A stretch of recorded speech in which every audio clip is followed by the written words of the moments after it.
The European Union is in the middle of building a single, full digital border management system that will track every entry and exit. Databases are being connected, paper visa stickers are going away, and biometric scanners are becoming standard at border checkpoints. Part of the system has already started in October of last year, in 2025, and the rest will be phased in through 2028. If you travel to Europe regularly, plan to relocate, invest, or send your children to study in the EU, you really want to understand how this works before you find yourself in front of a border officer. My name is Diana Sadikova. I'm an international immigration lawyer and head of immigration department at Natlan. For more than 15 years, our company has been helping clients with relocation, business immigration, and real estate investments in Europe. The EU visa reform consists of 3 interconnected stages. I will walk you through how they fit together and what exactly changes for you at each step. And let me say this upfront, for travelers and relocants with a clean record, this reform actually makes life easier. You get fewer queues, more online applications, and less paperwork, but there are details you really need to know in advance. The first stage is the Entry-Exit System, or EES. It started operating in October of 2025 and becomes fully applied across all 29 Schengen countries in April 2026. This is the backbone of the entire digital reform, a system that records each of your entries and exits biometrically. On your first trip after the launch, a border officer will ask you to scan your passport, give 4 fingerprints, and have a photo taken. You do this once, and from then on, system knows you. There will be no more physical stamps on your passport, unfortunately for the stamp collectors. Instead, the system will automatically calculate your days in the Schengen area under the 19-180 rule, no more than 90 days in any rolling 180-day period. Previously, a border guard would count the stamps by hand. Now the system does this automatically and doesn't forget anything. This matters a lot if you have ever overstayed or played close to the limit. The next time you apply for a visa or are checked at the border, that history is visible. So, who is not affected by this EES system? Citizens of EU and Schengen states, as well as holders of long-term residence permits or national long-stay visa,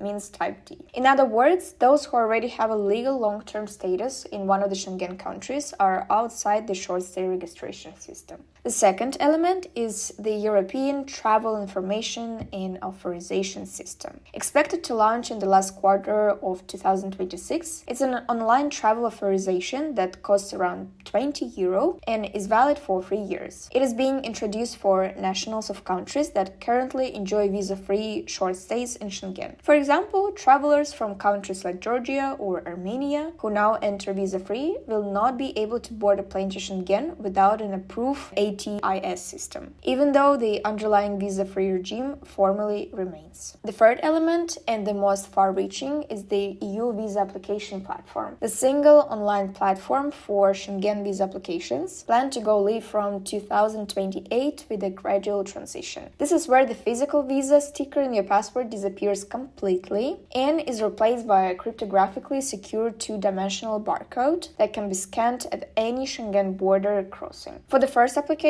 and an in-person visit will still be required to submit your biometrics, but for subsequent applications, as long as your biometric data are still valid, you will no longer need to go to the consulate in person. Once EU visa application platform is fully in place, all the major EU databases will effectively be hit in a single check every time you apply. Your previous visas, biometric records, and potential alerts from security or criminal information systems are reviewed together in one process. This is exactly the moment when your travel history stops being something somewhere in the passport and becomes a structured digital profile. So, where am I going with this? A clean visa and travel history with correctly prepared documentation is no longer just nice to have. For a highly mobile professional, entrepreneur, an investor, or a parent planning education in Europe, it becomes one of your key assets. Let me be very direct here. If you have ever overstayed the 19-180 rule or received a visa refusal, the new interconnected systems will see it. That doesn't automatically mean no more visas, but it does mean you cannot rely on gaps in information between different consulates anymore. Tell me in the comments, have you already gone through biometric checks when entering Europe? Fingerprints, face scan, passport scan at kiosk? How long did it take you in your case? Your experience will be valuable for other viewers who are planning their next trip. Now I will quickly address 3 questions I get most often on this topic. First, all my biometrics will now be stored by the EU. Is that safe? The data are stored in encrypted form in systems managed by EU LISA, the EU agency responsible for large-scale IT systems in the area of freedom, security and justice, and are not shared with third countries. Retention periods are limited. For short-stay travelers, data linked to EES are kept only for a defined period after the last exit. And everything is governed by EU data protection law, including the GDPR. These are binding legal rules, not just political promises. Second question. If everything moves online, does that mean I never have to go to a consulate again?